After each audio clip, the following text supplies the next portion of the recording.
ang magkaroon ng pananagutan sa paggamit ng pinagkukunang yaman. June 29. Gawin ang lahat ng mga bagay ng nararapat at may kaayusan. Unang Korinto Kapitulo 14 Versikulo 40. Marami tayong dahilan upang purihin ang Diyos sa kanyang paraan ng pagpatnubay sa iglesia ng Seventh-day Adventists.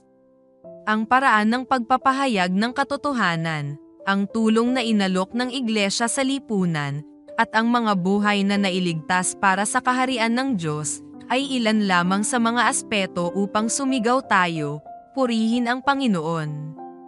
Subalit mayroon pang isang puntos na dapat makapagdala ng pasasalamat sa ating mga puso, at ito'y kung paano pinangangasiwaan ng iglesia ang pinagkukunan ng panustos.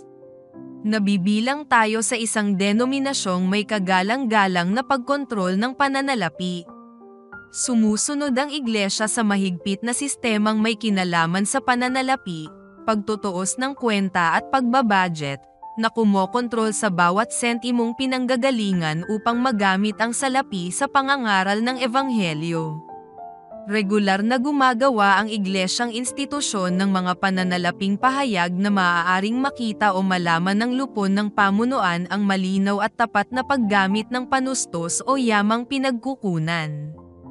Maaari nating isiping ang pagiging maingat sa paggamit ng mga panustos ay para lamang sa mga ingat yaman at mga tagasuri, subalit may paraang makatutulong ang bawat isang nagsasauli ng mga ikapo at mga nagbibigay ng mga handog sa iglesia, na magkaroon ng mahusay na kapananagutan para sa mga pinagkukunang yaman, sa makatuwid bagay ipakilala ang sarili sa sobre ng ikapo at mga handog, maging personal o virtual. Tunay na epektibo sa kapananagutan at sa pag-aninaw ng mga bagay-bagay. Tanging ang mga kaanib na nagsulat ng kanilang mga pangalan sa sobre ang maaaring makatanggap ng kanilang resibo upang patunayang ang salaping ibinigay ay tunay na tumutupad sa kanilang layunin. Kahit katanggap-tanggap na opsyon ang mga loose offerings ay dapat laging ipinapaalam ng nagbigay kung para saan ang donasyon. Sa pagbibigay ng pagkakakilanlan sa inyo maisasakatuparan ang tungkulin o serbisyo ng tagasuri at ang kawing ng kondisyong malilikha ay magpapahintulot sa iglesyang kumilos ng may transparency at may kapananagutan.